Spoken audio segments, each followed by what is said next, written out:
The Whole Person Project seeks to expand access to quality mental health services for adult Texans with intellectual and developmental disabilities. I'm James Meadours. I am from San Antonio, Texas, and I've been living in San Antonio since 2010. And this year is my 30th anniversary living on my own, and I'm very proud of it. If you ask me if I could afford the rent, I can't, but to have a subsidy program to help me to live, to have a place like this I could call my home. I'm a person who likes to get to know people in my community. Even when I go to the store, the local market, they know me by first name basis. I'm kind of like Norm from Cheers, if you remember the show Cheers. A lot of people make assumption that I have a lovely family, that I have a caring father, but I don't. He never accepted his son with disabilities. He never looked at me as a person who's doing some good work.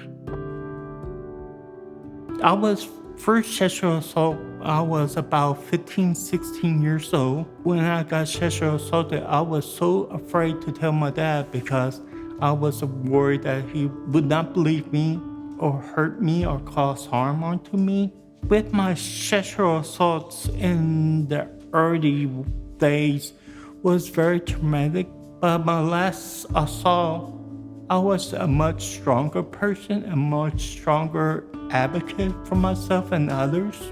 People with disabilities sometimes blame themselves. People are afraid because they think they get in trouble. And the system sometimes works, sometimes does not work. I was hitting a brick wall and people did not take me seriously. And I decided to see a counselor because I have depression. And she helped me to talk things out and help me to be well and not hurting myself or discourage myself. One of the things I would tell is that don't give up. You will have bumps in the road. Don't be afraid. Don't be anxious.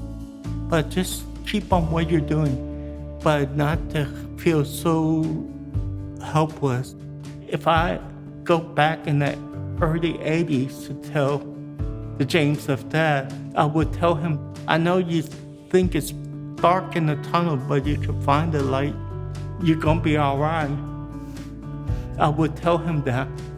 I never imagined myself be a voice for others. It made me feel great, make me stronger, make my work harder and harder, the extra mile. And it's so frustrating whenever I see others like myself have to jump so many hoops to get what they need in their life. We shouldn't have to jump so many hoops. Instead, we need to inspire people to let them know they could do things.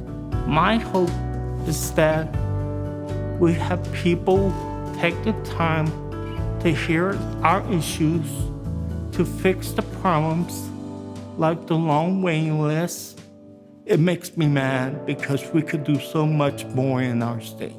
But I hope this self-project also educate lawmakers that we love community. We want to flourish in community. We could dream big. I want people to look at me as a person who's make a contribution. I want people to see me as an equal. It's about how we work together and how we can make the system better for all people with disabilities and their families.